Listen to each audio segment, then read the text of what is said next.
Siti Khadijah radhiyallahu anha ni umur 40 masa bernikah tu, ada orang katakan dia tak strong dia punya riwayat. Betul. Riwayat tu yang dibawakan paling jauh kita boleh tarik ke belakang Ibnu Ishaq. Ibnu Ishaq ni lebih kurang 300 tahun selepas Nabi wafat, orang yang menulis sirah secara komplit yang pertama lah, yang besar. Pendapat yang lebih kuat yang turut dipilih oleh Ibnu Kathir, penulis tafsir dan penulis sirah yang sangat famous. Bahkan riwayat daripada anak saudara Khadijah sendiri menyebut bahawa Khadijah meninggal pada usia 50-an.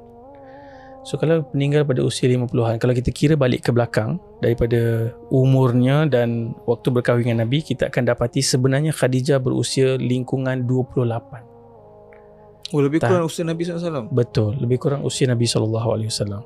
Itu pendapat yang lebih nampak ada asas yang kuat. Pendapat yang lebih popular 40 tahun. Sebab ada banyak lagi discussion kata kalau 40 tahun, lepas tu 15 tahun berkahwin dapat 6 orang anak, macam susah macam susah nak boleh susun puzzle tu. Dan juga kalaulah Khadijah radhiyallahu anha ni kahwin dengan Nabi umur 40 tahun dan itu adalah umur yang paling popular orang bincangkan, kenapa dia paling popular kalau dia paling tak strong, bukan sebenarnya umur sebab 20? Dalam konteks buku sirah ni, Ibnu Ishaq adalah rujukan sirah yang paling popular. Bukan yang paling strong. Tak semestinya paling strong. Ada yang strong, ada yang lemah. Ada yang strong, ada yang lemah. So ada buku yang ditulis untuk menyemak riwayat-riwayat Ibnu Ishaq. Contohnya ada benda yang Ibnu Ishaq cerita bertentangan dengan riwayat yang sahih. So riwayat itu ditolak lah.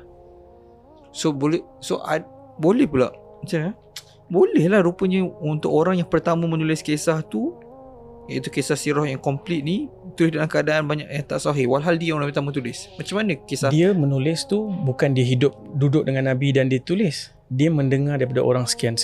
Dia mendengar. Sama juga hadis-hadis kita ni, kenapa kemudian ada hadis yang sahih, hadis yang hasan, daif? Macam mana dia boleh riwayatkan hadis yang lemah? Sebab dia bukan tulis direct daripada Nabi SAW. Dia dengar orang ni cakap. So sains hadis ni adalah menyemak. Betul tak orang ni jumpa dengan orang ni? Siapa dia? Betul tak dia jumpa dengan orang ni? Orang ni boleh percaya tak? So proses nak tentukan hadis ni hadis sahih tu adalah setiap chain. Aku dengar daripada sekian dengar daripada sekian, A kepada B kepada C tu, dipastikan semua tu trusted line. Bila semua trusted, hadisnya sahih. Kalau ada sikit kekurangan, hadis tu turun sikit grade dia. Kalau langsung tak ada chain ni, tak ada langsung ni, tiba-tiba je direka, itu jadi palsu. Dia menisbahkan kepada Nabi tapi sebenarnya tak ada langsung asalnya. So sirah ni ada banyak keadaan, dan prinsip dalam sirah ni, kita tak apa menceritakan kisah yang lemah selagi mana dia tak bertentangan dengan apa-apa prinsip dan tiang-tiang agama lah. Sebab ada kisah-kisah, contohnya soal umur. So umur tu mengubah apa-apa prinsip tak dalam? Tak. Kalau kita kata saya terima 40 pun okey je, tak apa je. Tak ada apa-apa yang fundamental yang perlu tapi ada soal yang contoh Nabi kahwin tak dengan itu kena pastikan ada sumber, sebab kita nak claim something. Ada contoh lain, ada dakwaan, ada sahabat yang berhijrah ke Habasyah pergi ke Afrika tu, seorang yang murtad. Tapi yang kata murtad tu riwayat dia tak kuat. So itu melibatkan iman seorang Muslim, sahabat Muslim. Tentu kita tak boleh simply ambil riwayat tu, kita kena KIV, kita tak ada sumber yang mengesahkan. Ada riwayat yang lebih kuat kata mungkin dia meninggal dan sebab tu isterinya kemudian berkahwin lain dan sebagainya. So discussion tu akan lebih tertumpu tu untuk pastikan jangan ada elemen yang mencemarkan reputasi ataupun prinsip agama. Dan Ustaz sendiri cenderung pada umur Khadijah 28. Betul. Tapi still lebih tua daripada Nabi SAW lah. Still slightly older daripada Nabi SAW. Dan ada isteri, suami, bekas suami berapa orang? Tadi Ustaz cakap suami-suami. So dua orang. Atiq dan juga Hala. Atiq dengan saya tak ingat seorang lagi. Tapi anak-anak Khadijah nama dia Hala. Anak-anak lain. Ada riwayat kata 3, ada riwayat kata 4. So maksudnya bila Nabi kahwin dengan Khadijah, Nabi sebenarnya berkahwin menjadi ayah tiri dulu kepada menjaga anak. anak-anak Khadijah yang sebelum tu. Kemudian baru Nabi dapat anak-anak Nabi SAW bersama Khadijah. Okey. Rumah Nabi ni rumah yang ada ramai orang. Khadijah, anak-anak Khadijah, kalau kita ambil riwayat yang kata 3 orang, campur Nabi dah 5 orang. Khadijah menghadiahkan Zaid ibn Harithah sebagai hadiah perkahwinan menjadi hamba Nabi SAW. 6. Nabi dijaga oleh Ummu Aiman, watak ibu yang merupakan hamba Abdullah, ayah Nabi, yang ditinggalkan kepada Aminah. Kemudian Aminah meninggal, mewasiatkan Nabi kepada Ummu Aiman ni. So Ummu Aiman ni juga sama Nabi SAW.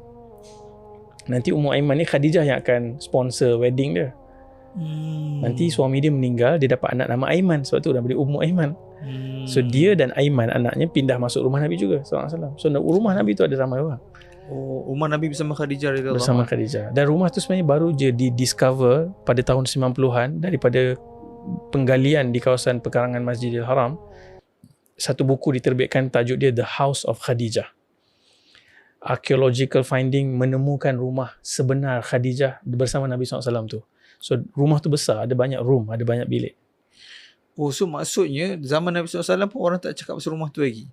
Ada, tapi setelah rumah tu dijual, dibeli dan seterusnya, ditinggalkan, lama-lama dia hilang traces tu. Faham. Dan construction dan pembesaran yang berlaku ni telah memakan banyak ruang yang dulu tu adalah rumah-rumah di sekitar Kaabah tu. So seorang arkeologis tu dia baru je terbitkan, ada kat YouTube pun ada video yang dia buat pembentangan tentang findings dia tu. Dan adakah anak-anak Siti Khadijah radhiyallahu anha ni pun masuk Islam? Betul. Masuk Islam Masuk juga? Islam, betul. Dan ada kisah signifikan juga diorang ni dalam? Tak banyak yang diceritakan, hanya ada 1-2 nama yang kita akan jumpa sekali lalu. Sebab sahabat Nabi ni